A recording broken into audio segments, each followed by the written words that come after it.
सोमनाथ सूर्यवंशी यांच्या आईला आणि त्यांच्या भावाला माझा सलाम।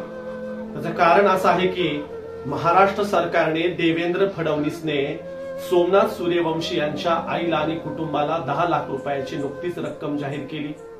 ही अत्यंत अल्प असलेली, तुटपुंजी असलेली आणि खऱ्या अर्थाने गरिबाची क्रूर थट्टा करणारी रक्कम सोमनाथ सूर्यवंशी यांच्या आईने आणि भावाने मीडियाच्या समोर जाहीर नाकारली आहे।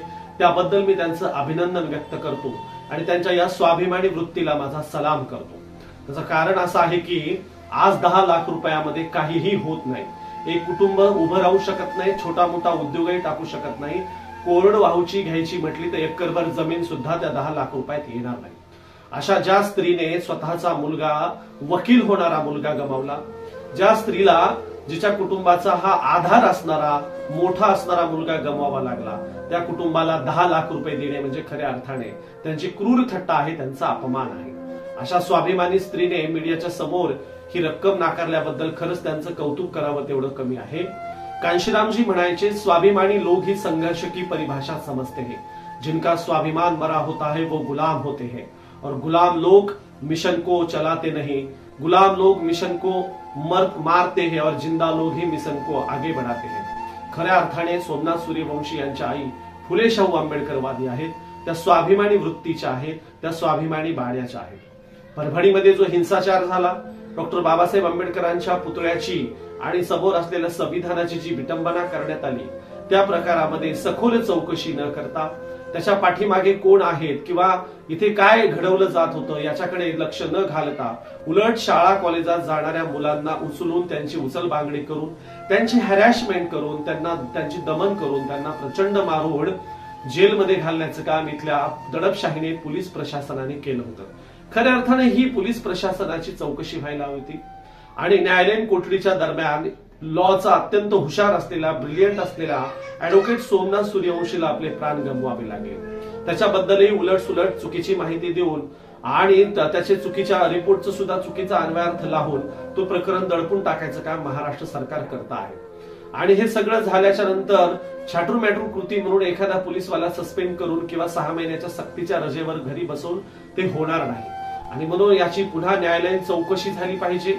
याच्यामध्ये जे काही पोलीस प्रशासनाची जी माणसं सहभागी आहेत ती सगळी कायमस्वरूपी सस्पेंड झाली पाहिजे।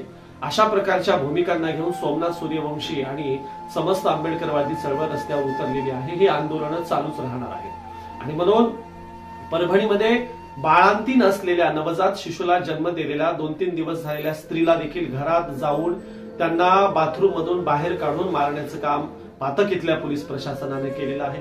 त्याचबरोबर रस्त्यावर ग्राउंडवर उभ्या असलेल्या एका महिलेला 8 ते 10 पोलिसांच्या घोळक्याने प्रचंड बेदम मारहाण केल्याचाही व्हिडिओ आपण महाराष्ट्राने पाहिलेला आहे। अनेक स्त्रियांना प्रचंड क्रूर पद्धतीने मारलं गेलेलं आहे आणि अशा सगळ्या भूमिकेची चौकशी न करता, त्यांना दंड न करता, त्यांना कायमस्वरूपी घरी न बसवता केवळ सोमनाथ सूर्यवंशीच्या कुटुंबाला गप्प करण्यासाठी 10 लाखाची रक्कम देणं हे अत्यंत निंदनीय आहे। म्हणून ह्या माय माऊलीनं जी जाहीर ही रक्कम नाकारलेली आहे त्यांचं कौतुक करावं तेवढं कमीच आहे। आणि ज्या भागामध्ये निवडणुकीच्या काळामध्ये 1500साठी राजकारण्यांच्या दारामध्ये उभी राहणारी माणसं आपण पाहतो आहोत, त्याच परभणी जिल्ह्यातली एक स्वाभिमानी स्त्री 10 लाखाची रक्कम नाकारते, हे खऱ्या अर्थाने स्वाभिमानाचं कृत्य आहे। म्हणून सोमनाथ सूर्यवंशी आणि त्यांच्या कुटुंबाला खऱ्या अर्थाने सॅल्यूट केला पाहिजे, त्यांच्या स्वाभिमानाचं कौतुक केलं पाहिजे। आणि महाराष्ट्र सरकारला आता जरी लाज, लज्जा, शरम असेल तर सोमनाथ सूर्यवंशी यांच्या कुटुंबाला 50 लाख रुपयाची रक्कम द्यावी, त्यांच्या घरातला त्यांच्या भावाला नोकरीमध्ये, सरकारी नोकरीत सामावून घेतलं पाहिजे, त्यांच्या कुटुंबाचं पुन्हा म्हणजे त्यांच्या कुटुंबाला स्थिर स्थावर करण्यासाठी सर्वतोपरी मदत केली पाहिजे, अशी आमची भूमिका आहे। आणि परभणी जिल्ह्यामध्ये ज्या ज्या आंबेडकरवादी समाजाला, ज्या ज्या स्त्रियांना या सगळ्या अवहेलनेला, या सगळ्या मारहाणीला सामोरं जावं लागलं, त्या कुटुंबाला देखील मदत केली पाहिजे, त्यांचं सांत्वन केलं पाहिजे, त्यांना आर्थिक मदत केली पाहिजे। या सगळ्या दरम्यान ज्या काही घटना घडल्या त्याबद्दल महाराष्ट्र सरकारने इथे येऊन माफी मागितली पाहिजे, परंतु तेवढा सगळा उदारपणा न दाखवता अल्पशी मदत करून त्या कुटुंबाचा अपमान करणे हे निंदनीय आहे।